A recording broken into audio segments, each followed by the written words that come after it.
Well, hello everybody. This is Tania Rodriguez, the founder of taniapura.life Holistic Health, and of course of the Balance Your Hormones, Banish Your Bulge Method.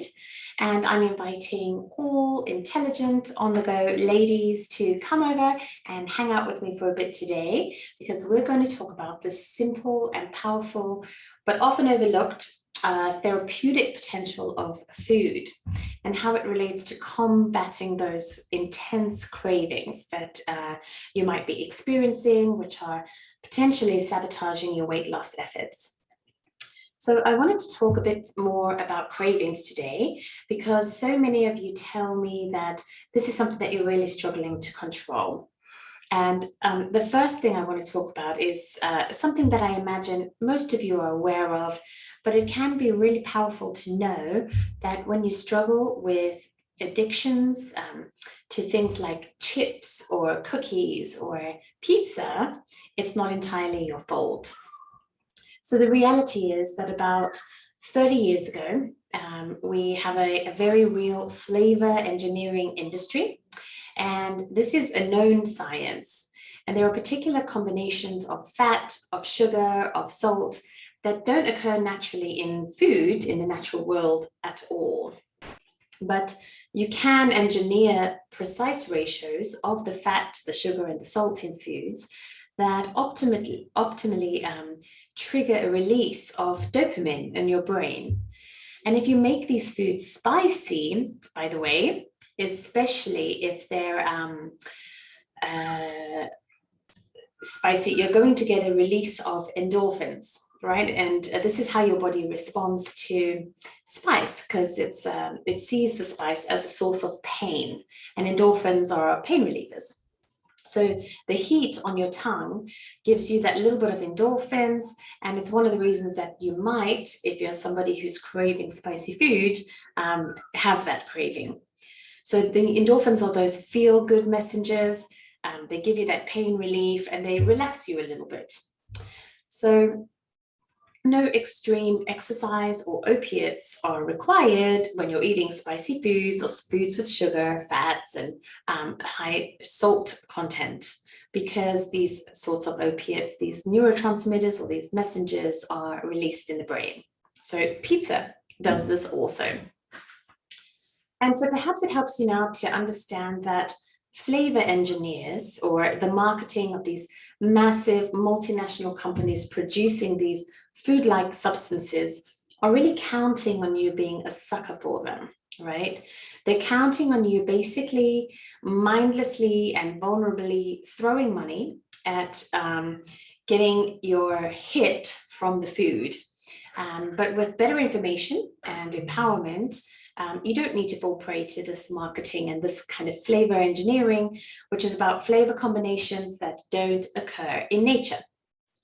So much of what I teach my clients who enroll in the Balance Your Hormones, Banish Your Bulge method is about making different food choices and promoting health through different food choices. And there are some great books written about this food engineering.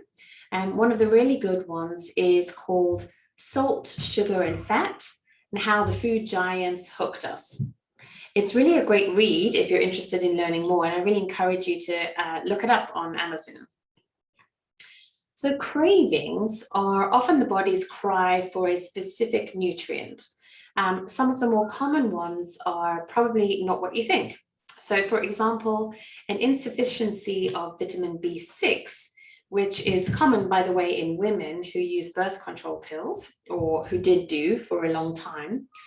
It's also commonly insufficient in individuals who use any type of serotonin reuptake inhibiting drug, like an antidepressive, anti-anxiety medicine, which can naturally drive serotonin levels down.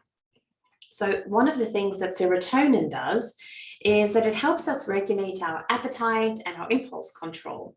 And although addictions are, of course, not universal, because people have behavioral choices and other mindset issues with regard to preventing addiction, addictions of all types, so whether it's sweets, alcohol, drugs, gambling, they're more likely to occur if your serotonin levels are low.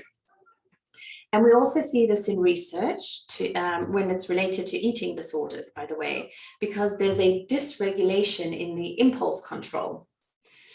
So the other thing to think about with regard to sugar cravings is that research clearly shows that you eat more, the more you eat, the more you want, and the more you want, the more you eat, and the more you eat, the more you want, and on it goes. So when you're trying to reduce your intake of refined carbohydrates or sugars or sweeteners, it's really important to set your expectations correctly. And this is where working with a health coach can be highly beneficial, because we live in a world where we can pop a pill and the pain goes away in about 20 minutes. And so most people believe that improvements in their health and their cravings and their weight loss should also be quick, right? But it's really important to understand that it can take a few weeks when you're changing your diet for your taste buds to adjust. So in my experience, it takes about 2 months for the average person to be able to comfortably step away from the addictions to sweetened foods, and especially if you're eating a lot of them. And these days, so many ladies I work with have gotten into the habit of not just adding 1 teaspoon of sugar or a package of artificial sweetener in their coffee or their cereal, but rather they're using 2, 3, 4, even more spoons or packages.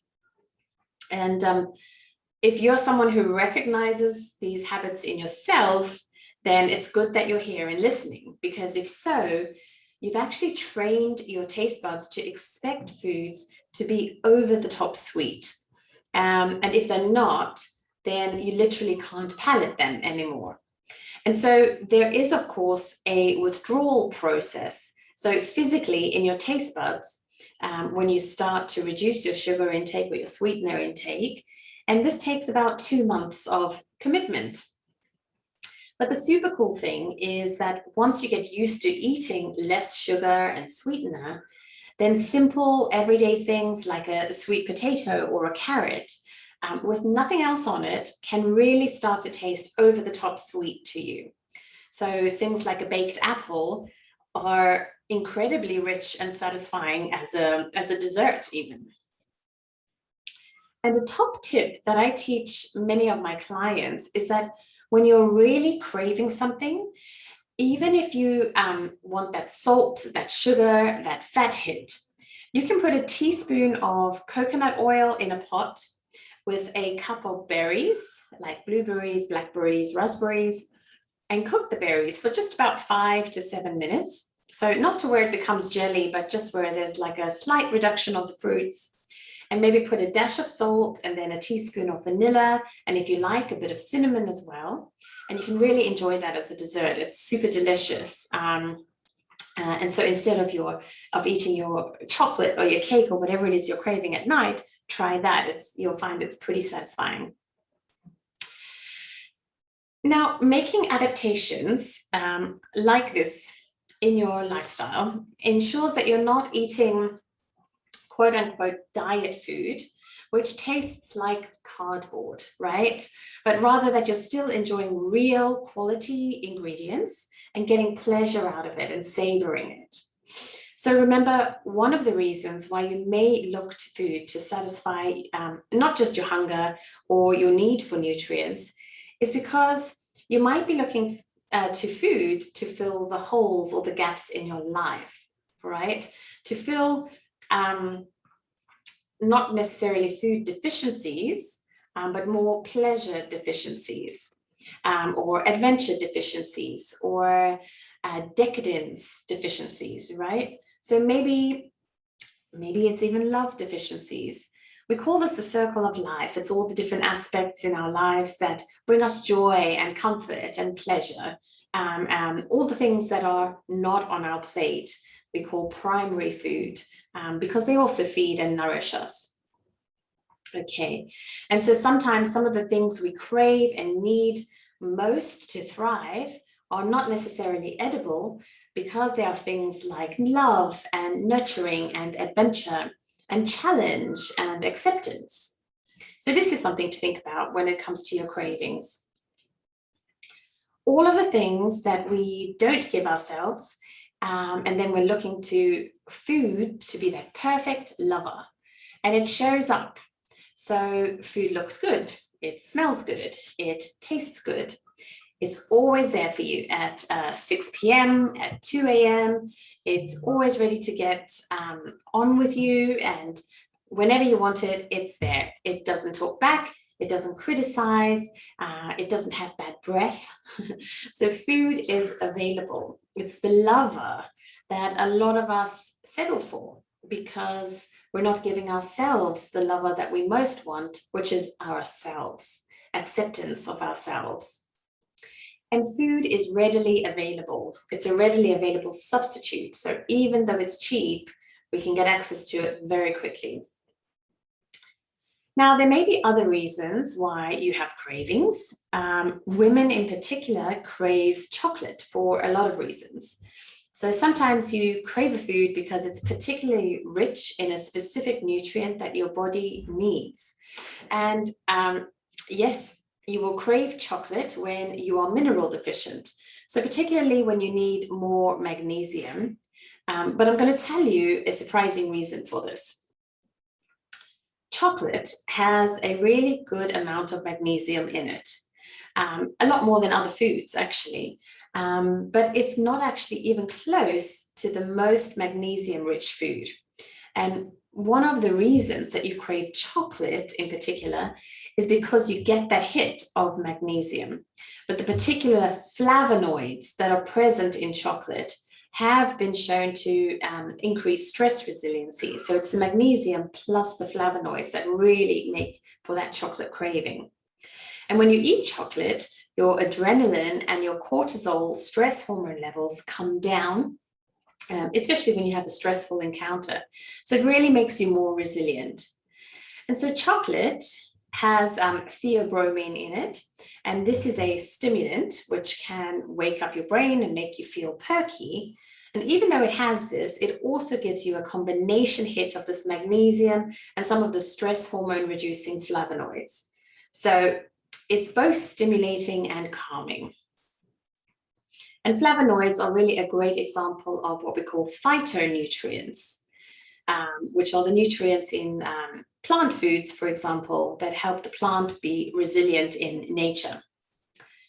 So if you're someone who craves salt, this may be because you have a low sodium level in your body.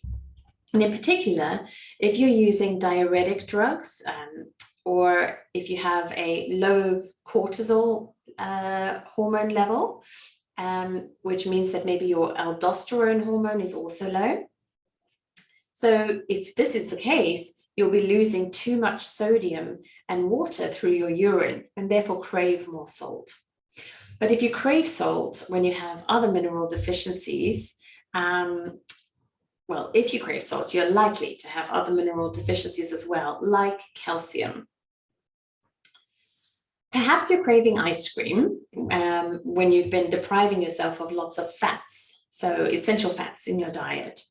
So some people crave things like shellfish, especially oysters, if they're deficient in things like copper and zinc. So actually no food is more nutrient dense in copper and zinc than oysters is. So if you're having these weird cravings for shellfish and oysters in particular, then it's a good idea to possibly get your copper and your zinc levels checked. Maybe you have meat cravings. I know sometimes I get this, so I get a craving for a piece of steak. And in general, when your body is looking for iron and vitamin B12, this can be a factor. So especially if you're someone who's consuming a vegetarian or a vegan diet, it could be that your iron and B12 levels are a little bit low. So again, you may actually crave these hyper-palatable, processed junk foods because you have a deficiency of relaxation, because you're looking for that dopamine hit. So maybe you have too much scattered thinking, or when you're stretched and burning the candle at both ends, you're looking for a dopamine hit in order to produce more focus. And it's also true that when your taste buds and your sense of smell and taste become dulled, it can be a sign of zinc deficiency, which has a huge impact on both of those senses.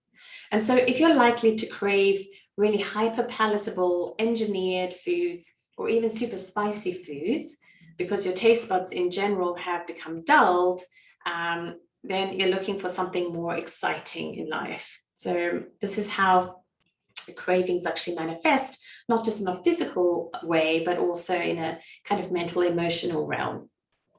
So very often, these nutrient deficiencies can promote imbalances in the body, and specifically hormonal imbalances, which exacerbate the problem, and they drive further cravings and weight gain. The good news is all of this can be undone once you know what to do and how to do it. So that is why I put together my Balance Your Hormones, Banish Your Bulge program. It's a method that teaches you step by step exactly how to rebalance your hormones through a proven method, which helps you to maximize the nutrition that your body needs to drive functions like your metabolism, your detoxification, and weight loss. And I also show you how to minimize lifestyle habits, which might be sabotaging your best efforts, and to help you break those cycles and break through limiting beliefs and roadblocks which you may have created for yourself. And plus, on top of that, you'll also learn how to create an environment for healing in general. So allowing your body to feel safe enough to finally let go of the excess weight that you've been carrying. And you can then start to live your most awesome, confident life that you've been dreaming of. So many of the ladies currently in the Balance Your Hormones, Banish Your Bulge method are so delighted that in just a few weeks of the program, they've already started noticing significant changes in their bodies, in how their clothes are fitting, and especially in their mindset and confidence levels.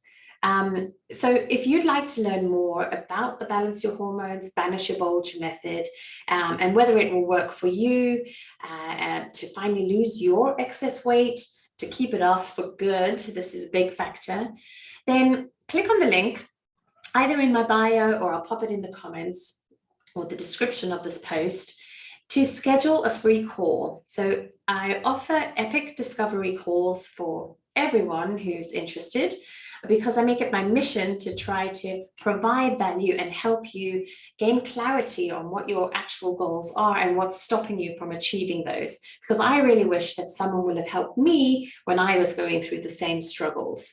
So click on the link, book in to schedule your call. Let's have a discussion. Let's see where you're getting stuck and see how I can help you get unstuck with losing your weight.